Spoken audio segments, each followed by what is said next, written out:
Pakistan Tehreek Insaf (PTI) के chairman Imran Khan ने chief election commissioner पर जानिबदारी का इल्ज़ाम आयद करते हुए कहा कि मुझे पहले पता था ये नतीजा आना है और ये मुझे नाअहल कर देगा।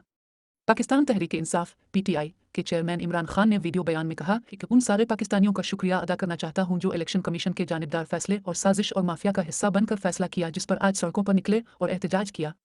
उन्होंने कहा कि तोशा खाना वो है जब मुल्क का वजीर आज़म, वजीर आर्मी चीफ को जब इक़्तिदार में होते हैं तो तहाइफ मिलते तो सारे तोहफे तोशा खाना के अंदर जाते हैं और वहाँ रिकॉर्ड कायम किया जाता है, वहाँ से कानून के तहत फैसला कर सकते हैं, आधी कीमत देकर खरीद सकते हैं और सारा रिकॉर्ड वहाँ मौजूद है। उनका कहना था कि इस केस पर जो फैसला दिया है हम अदालत जा रहे हैं और सबके सामने कहना चाहता हूं कि ये केस अदालत में जाएगा और एक चीज़ गैर कानूनी नहीं निकलेगी क्योंकि सारा रिकॉर्ड दस्तयाब है और सबके सामने कहना चाहता हूं कि ये केस अदालत में जाएगा और एक चीज़ गैर कानूनी नहीं निकलेगी क्योंकि सारा रिकॉर्ड दस्तयाब है। इमरान खान ने कहा कि तोशा खाना का कानून आसिफ जरदारी और नवाज शरीफ ने तोड़ा है। तोशा खाना से 4 महंगी गाड़ियां निकाली हैं। कानून कहता है अब गाड़ियां नहीं निकाल सकते। उनका केस नहीं सुना, हालांकि उनका केस 10 साल से पड़ा हुआ है। उन्होंने कहा कि आज मेरे वकील ने बताया कि सारा रिकॉर्ड मौजूद है, लेकिन इसने ये फैसला किया तो इसके ऊपर हम पहले अदालत में जाएंगे। इलेक्शन कमिश्नर पर तनकीद करते हुए उनका कहना था कि ये वो आदमी है जो पिछले 2.5 साल से हमारे खिलाफ फैसले दे रहा है।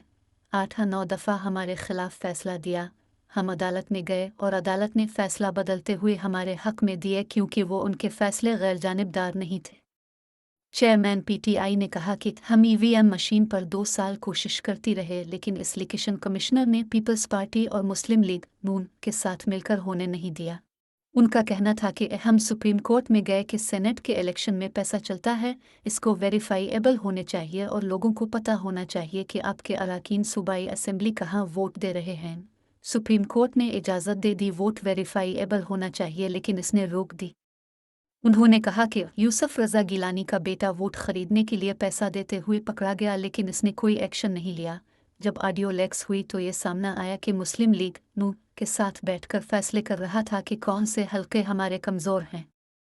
इमरान खान ने कहा कि जब से हमारी हुकूमत गई है ये माफिया कोशिश कर रहा है तहरीक इंसाफ ख़त्म हो जाए।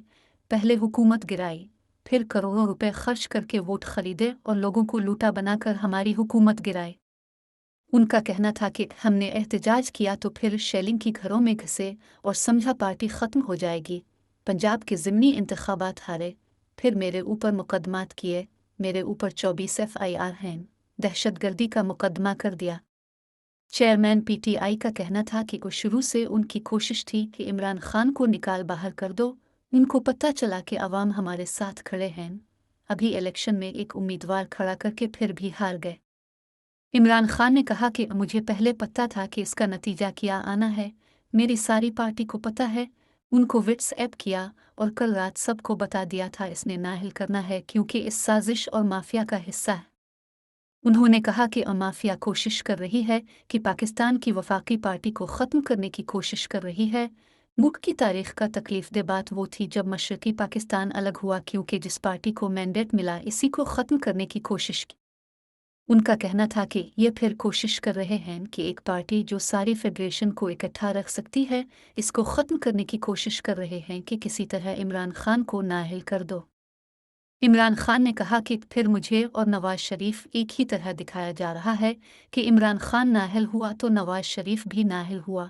नवाज शरीफ के बड़े महलात हैं और एक रसीद नहीं दिख। उनका कहना था कि आज दुनिया कह रही है पाकिस्तान कर्जे वापस नहीं कर सकता, हमारे बॉन्ड क्रश कर गए हैं, हमारी सनत नीचे जा रही है, डॉलर्स आने थे कम हो गए, बरामदात कम हो गए और किसान एहतजाज कर रहे हैं।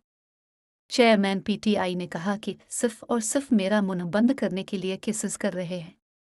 उन्होंने कहा कि मेरी ज़िंदगी उनका मुकाबला करना है। सारे मुजाहिरीन का पहले शुक्रिया अदा करता हूं और उनसे कहता हूं कि एहतजाज ख़त्म करें क्योंकि लोग इस वक्त मुश्किल में हैं और मैं नहीं चाहता लोग मुश्किलात का शिकार हों। इमरान खान ने कहा कि अब सब तैयारी करें, मैंने कहा था महीने के आखिर में लॉन्ग मार्च करूंगा तो पूरी तैयारी के साथ मुल्क की तारीख का सबसे बड़ा एहतजाज होगा और हकीकी आज़ादी की तहरीक चलती रहेगी जब तक कानून की बालादस्ती नहीं होती। उन्होंने कहा कि मैं आपको कॉल दूंगा और ये मुल्क की तारीख का सबसे बड़ा मुजाहिरा निकले जिन्होंने मुजाहरे किए, प्रोटेस्ट किया, एक इलेक्शन कमिश्नर के एक जानिबदार फैसले, ایک سازش کا حصہ بن کے، ایک مافیا کا حصہ بن کے اس نے جو فیصلہ کیا آج، اور جس کی وجہ سے میری قوم سڑکوں پہ نکلی، میں سب کا شکریہ ادا کرنا چاہتا ہوں۔ پہلے تو میں اپنی قوم کے سامنے یہ رکھنا چاہتا ہوں، یہ کیا فیصلہ ہے، یعنی یہ توشہ خانہ کیا چیز ہے؟ توشہ خانہ وہ ہے کہ جب ملک کا پرائم منسٹر، اس کے وزیر، اس کے آرمی چیف، ان کو جب پریزنٹس ملتے ہیں، جب وہ اقتدار میں ہوتے ہیں، تو جب ان کو تحفے ملتے ہیں، تو یہ جو سارے تحفے ہیں یہ جاتے ہیں توشہ خانہ کے اندر۔ ایک پورا ریکارڈ ادھر قائم کیا جاتا ہے۔ اس توشہ خانہ سے ایک قانون کے تحت آپ فیصلہ کر سکتے ہیں کہ میں ایک آدھی قیمت، ہمارے دور میں آدھی قیمت ہم دے کے ہم وہ خرید سکتے ہیں وہاں سے۔ سارا ریکارڈ اس کا ہے پڑا ہوا ہے توشہ خانہ میں۔ تو یہ جو کیس اس نے کیا ہے، یہ جو کیس کے اوپر فیصلہ دیا ہے، میں آپ ساری قوم کے سامنے اب یہ کہنا چاہتا ہوں کہ جب بھی، اور انشاءاللہ ہم اب جا رہے ہیں عدالت میں آج سب کے سامنے کہنا چاہتا ہوں کہ یہ عدالت کے اندر کیس جائے گا اور اس میں ایک چیز غیر قانونی نہیں نکلے گی، کیونکہ سارا ریکارڈ اویلیبل ہے۔ اور جنہوں نے قانون توڑا ہے، توشہ خانہ کا قانون کس نے توڑا ہے؟ آصف زرداری نے اور نواز شریف نے۔ کیسے توڑا ہے؟ انہوں نے 4 مہنگی گاڑیاں اس توشہ خانہ سے نکالی ہیں۔ قانون یہ کہتا ہے کہ آپ گاڑیاں نہیں نکال سکتے، مجھے بھی ملی تھی۔ تو ان کے کیس تو سنے نہیں، ان کے 10 سال سے کیس پڑے ہوئے جو انہوں نے یہ گاڑیاں غیر قانونی طور پہ نکالی تھی۔ اور وہ جو کہ سارے میرے وکیل نے آج قوم کے سامنے بتایا کہ سارا ریکارڈ اویلیبل ہے، اس کے اوپر اس نے یہ فیصلہ